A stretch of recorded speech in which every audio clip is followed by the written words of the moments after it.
समंदर का श्रापित जहाज। मैं एक रिटायर्ड मर्चेंट नेवी ऑफिसर हूं। नाम है विवेक शर्मा। मैंने अपना ज्यादातर जीवन समुंदर के बीच बिताया है, लेकिन जो मैं आपको बताने जा रहा हूं वो एक ऐसी घटना है जिसे मैं जिंदगी भर नहीं भूल सकता। शायद आप भी न भूल पाएं। यह बात है 1999 की। मैं उस वक्त एक प्राइवेट शिपिंग कंपनी के लिए काम करता था। हमें एक पुराने ब्रिटिश जमाने के कार्गो शिप को मुंबई से कोलंबो ले जाने का काम मिला। जहाज का नाम था एमवी हार्लिंगटन। यह जहाज 1930s में बनाया गया था और काफी समय तक ब्रिटिश नेवी के अंडर था। बाद में इसे स्क्रैप के लिए बेच दिया गया, पर किसी ने इसे मॉडिफाई करके फिर से चलाने का काम शुरू कर दिया। जहाज को देखते ही एक अजीब सी ठंडक सी महसूस हुई थी, जैसे किसी पुरानी हवेली में कडाम रखा हो।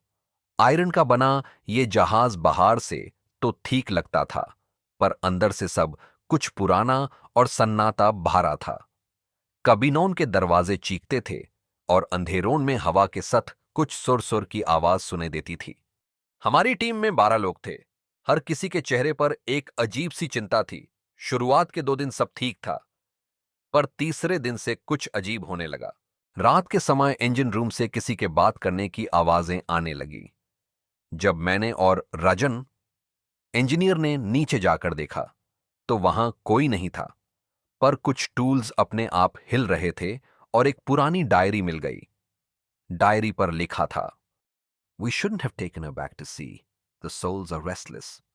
ये लिखने वाले का नाम था कैप्टन जेरल्ड डी सूजा, एक एंग्लो इंडियन कैप्टन जो 1960s में इस जहाज को चलाता था और समुंदर में ही लापता हो गया था। चौथी रात को रमेश, एक क्रू मेंबर, ने अपने कैबिन में खुद पर छुरी चला ली। जब हमें उसका खून से भरा शरीर मिला, उसकी आंखें खुली थी और ऐसे लग रहा था जैसे उसने कुछ भयानक चीज को देखा हो। उसके कैबिन की दीवार पर खून से लिखा था, वो लौट आए हैं। अली सुबह हमने रमेश का शरीर समुद्र में समर्पित कर दिया, पर जैसे ही हमने उसे पानी में छोड़ा, समुद्र बिल्कुल शांत हो गया। एक दाम सन्नाटा। फिर अचानक पानी में से एक भयानक चीख सुनाई दी, जैसे किसी औरत की, और पानी लाल हो गया, जैसे खून मिल गया हो। मुझे लगने लगा था कि यहां कुछ है, कोई आत्मा या कोई शक्ति जो इस जहाज से जुड़ी है। डायरी के और पेजेस पढ़े तो पता चला कि 1940s में इस जहाज में ब्रिटिश सोल्जर्स ने कुछ इंडियन वर्कर्स को जिंदा अंदर बैंड कर दिया था, क्योंकि उन्होंने म्यूटनी करने की कोशिश की थी। उनका इल्जाम था कि वर्कर्स ने उनके अगेंस्ट कला जादू किया था। वो सब उस समय समुद्र के बीच बैंड कर दिए गए, बिना पानी, बिना खाने के। उनका गुस्सा, उनका श्राप इस जहाज के साथ जुड़ा रहा।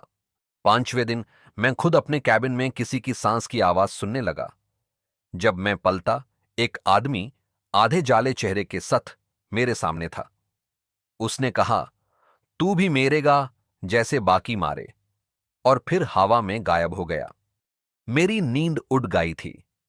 मैं पूरी रात जागता रहा। सुबह मैंने कैप्टन से इस बारे में बात की, पर उसने कहा, तुम ज्यादा सोच रहे हो शर्मा। पर उस रात कैप्टन खुद गायब हो गया। उसका कबिन खुला था और डायरी का एक नया पन्ना मिल गया। लिखा था, she calls from below, from the engine room. हमने जब इंजन रूम जाकर देखा तो अंदर से साड़ हवा आ रही थी और एक बड़ी सी चेन नीचे पानी में जा रही थी, जैसे किसी ने उसे नीचे खींच लिया हो। उस समय हमें समझ आ गया कि यहां कुछ सुपरनैचुरल है। अल्ली दो रातों में 3 और लोगों की मौत हो गई। किसी ने अपने आप को फांसी लगा ली, किसी ने समुंदर में छलांग लगा दी। मुझे समझ नहीं आ रहा था कि कैसे बचूं। हर रात किसी ना किसी के कैबिन में आवाजें आती, कोई रो रहा होता, कोई चिल्लाता। एक क्रू ने कहा कि उसने एक औरत को देखा, पुरानी ब्रिटिश यूनिफॉर्म में, उसका गला काटा हुआ था। मैं पागल सा हो गया था। हर पल लगता था कि कोई मुझे देख रहा है। फिर एक रात मुझे सपने में वाही औरत दिखी। उसने कहा, हमें न्याय चाहिए, उन सबका खून चाहिए जो इस जहाज से जुदा है। उसी वक्त मैंने फैसला लिया, मैं इंजन रूम के नीचे जाऊंगा। मैं और राजन नीचे गए और वहां एक छोटी सी सुरंग मिली। वहां चुने हुए बोनेस थे, हड्डियां, कुछ आदमी के कपड़े और एक पुराना ब्रिटिश मेडल। राजन ने कहा, ये लोग जिंदा दफनाए गए थे, इसीलिए यहां इतना श्राप है। श्राप। हमने उनके लिए एक प्रॉपर समुद्रिक संस्कार किया, पूरे मंत्रा जाप के साथ उनकी हड्डियों को समुद्र में अर्पित किया। उसके बाद से जहाज में अजीब हरकतें बैंड हो गई। सन्नाटा तो था पर डर नहीं था। कैप्टन कभी नहीं मिला।